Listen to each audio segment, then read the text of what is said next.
یا رب بالمصطفیٰ بلغ مقاصدنا واغفر لنا ما مضى یا واسع الکرم۔ تمام حمد خالق ارض و سما کے لیے درود و سلام کے گجرے اور تحفے سرکار دو عالم صلی اللہ علیہ وسلم کی بارگاہ میں پیش کرنے کے بعد دعا ہے کہ اللہ تبارک و تعالی قرآن مجید، فرقان حمید اور احادیث رسول سمجھنے کی پھر عمل کی توفیق نصیب فرمائے۔ آیت مقدسہ جو میں نے تلاوت کی ہے، اس میں آج ہم بات کریں گے خدمت خلق کے حوالے سے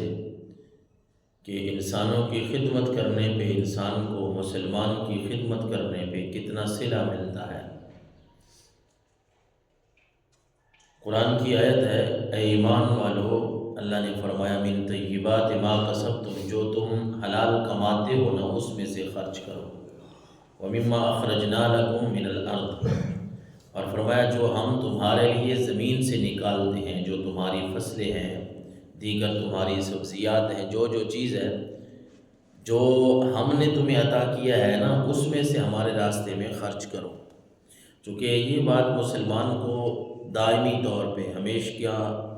ہمیشگی کے طور پہ یاد رکھنی چاہیے کہ دیا ہوا مال کس کا ہے؟ اللہ کا، ہمارا نہیں ہے۔ ہمارا نہ زور چلتا ہے نہ زبردستی چلتی ہے، اس کی مرضی ہے۔ اور وہ واللہ یرزق من یشاء بغیر حساب، اللہ جس کو چاہتا ہے اس کے رزق کو وسیع فرما دیتا ہے۔ اس میں کسی کو کوئی ایسی پریشانی لاحق نہیں ہے کہ رزق کہاں سے آئے گا، کیسے آئے گا، یہ اس کی منشاء اور مرضی ہے۔ اور پھر فرمایا لا تیمموا الخبیث منہ تنفقون ولستم بآخذہ الا ان تغمضوا فیہ، اللہ کی بارگاہ میں ردی چیز نہ دو، ایسی چیز کہ اگر تمہیں وہ چیز لینی پڑے تو تم آنکھیں بند کر کے وہ چیز لو، ایسی چیزیں اللہ کے راستے میں خرچ نہ کرو۔ وَاعْلَمُوا أَنَّ اللَّهَ غَنِيٌّ حَمِيدٌ، اور فرمایا جان لو کہ اللہ بے نیاز ہے، وہ تعریف کے قابل ہے، تعریف کے لائق ہے، وہ بے نیاز ہے، اسے تمہاری ویسے ضرورت اس طرح نہیں ہے کہ کوئی صدقہ دے کے، لوگوں کی خدمت کر کے کوئی اللہ کی تبارک و تعالیٰ کی وحدانیت میں یا اس کی قدرت میں کوئی فرق آ جاتا ہے، یا تمہارے مال دینے سے، خدمت خلق کرنے سے اس کی شان اونچی ہو جاتی ہے، نہیں، اس طرح نہیں ہے، اس کی شان تو ویسی ہی اونچی ہے، بلکہ فائدہ کسے ہے؟ مسلمان کی شان بخاری شریف میں اللہ کے نبی نے بیان فرمائی ہے، لا یؤمن احدکم حتی یحب لاخیہ ما یحب لنفسہ، او کما قال۔ حضرت انس حدیث کے راوی ہیں کہ سرکار دو عالم صلی اللہ علیہ وسلم نے فرمایا مومن وہی ہوتا ہے جو دوسروں کے لیے بھی وہ پسند کرتا ہے جو اپنے لیے پسند کرے۔ مومن وہ ہوتا ہے جو دوسروں کے لیے پسند کرتا ہے، وہ اپنے لیے بھی وہی پسند کرتا ہے۔ اپنے لیے اچھی چیز جو بندہ پسند کرتا ہے، دوسروں کے لیے بھی وہی پسند کرتا ہے، تو یہ مومن کی نشانی ہے۔ اس طرح حضرت عبداللہ بن عمر رضی اللہ تعالیٰ عنہ سے روایت ہے، بخاری شریف کی 2442 نمبر پہ ہے، ان رسول اللہ صلی اللہ علیہ وسلم قال المسلم اخو المسلم لا یظلمہ ولا یسلمہ۔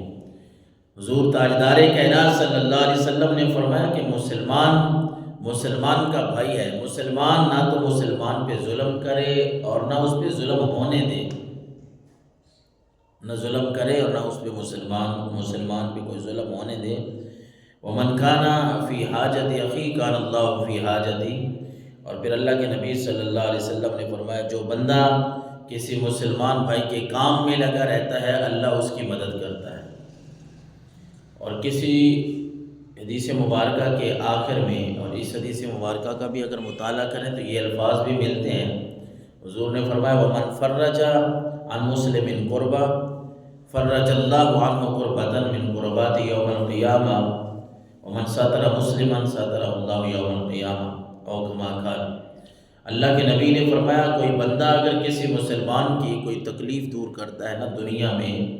تو اللہ تعالیٰ قیامت والے دن اس کی کوئی بڑی مصیبت کو دور فرما دے گا۔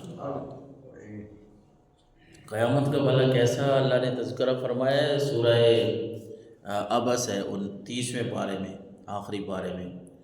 قیامت کا ہم نام تو لیتے ہیں، لیکن قیامت کا جو ماحول اور جو نقشہ اللہ اور اس کے رسول نے بیان فرمایا نا، وہ بہت مشکل ہے۔ کیسے بھلا اللہ نے جو اتنا بھی قرآن میں فرمایا وَأُمِّهِ وَأَبِيهِ وَصَاحِبَتِهِ وَبَنِيهِ، کہ